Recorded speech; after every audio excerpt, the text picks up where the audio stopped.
देखो एग्जाम में क्वेश्चन आया हुआ है बोमल method, economic order quantity method. अब आप कहोगे sir economic order quantity method तो हमने पढ़ रखा है, ये तो मटेरियल में था। आप एकदम सही कह रहे हैं, इकोनॉमिक ऑर्डर क्वांटिटी का आपने फॉर्मूला पढ़ा था वहां, और वो पढ़ा था ईओक्यू का formula under root 2RO/C। Are का मतलब था एनुअल रिक्वायरमेंट ऑफ मटेरियल, ओ का मतलब ऑर्डरिंग कॉस्ट, और सी का मतलब कैरिंग कॉस्ट। सेम ऐसा ही बोमल मेथड है कैश के लिए। बोमल मेथड का फॉर्मूला क्या है देखो। बोमल मेथड पहले तो कहता क्या है, देखो आपका कॉस्ट ऑफ रिसीविंग कैश है। कैश आप जब कलेक्ट करते हो डेटा से तो आपके खर्चे लगते हैं, आपके ट्रांजैक्शन कॉस्ट जिसे अपन कहते हैं। तो ये आपका ईओक्यू लेवल है, बोमल मेथड है, ये आपको वो लेवल बताता है optimum level of cash is determined at a level where the carrying cost and balance transaction cost. यानी कैरिंग कॉस्ट जो है वो बराबर होती है ट्रांजैक्शन कॉस्ट के।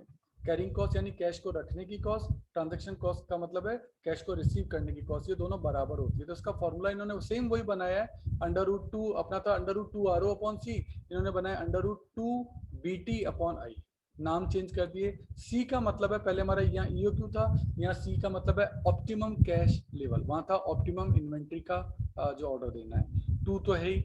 और बी का मतलब यहाँ फिक्स कॉस्ट और कैरिंग कॉस्ट पर ट्रांजेक्शन, जो भी आप कैश का ट्रांजेक्शन करेंगे उसकी फिक्स कॉस्ट क्या है।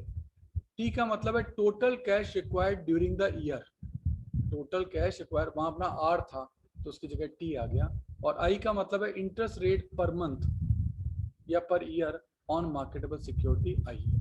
तो ये क्वेश्चन छोटा सा क्वेश्चन है, इसके बारे में आपको स्पेशल बात भी बताऊंगा, इतना सही क्वेश्चन है। This monthly cash requirement of company are 60,000, ठीक है। तो ये आपका हो गया टी, टोटल रिक्वायरमेंट हो गया 60,000। Fix cost per transaction is ₹10, तो ये आपका हो गया बी, बी हो गया 10। And interest rate on marketable security 6% per annum, तो हमें चाहिए होती है क्योंकि ये मंथली लिया है ये, तो ये भी मंथली लेना पड़ेगा। तो 6% पूरे साल की है, तो मंथ की हो गई, डिवाइड बाय 12 कर दो, तो 6 डिवाइड बाय 12 करोगे तो आएगा 0.5 पर मंथ। इसको अपन लिखेंगे 0.005, ठीक है ना। चलिए अब फॉर्मूला लगाते हैं, C equals to under root 2BT/I 2, और बी है आपका 10, टी है आपका 60, और आई है आपका 0.05। इस कैलकुलेशन को जब आप सॉल्व करेंगे तो ये आएगा 15,492, और इन्होंने उसको मल्टीपल ऑफ 1000 में लिख दिया, यानी 492 है तो पूरा इग्नोर कर दिया, टोटल 15,000 बना दिया।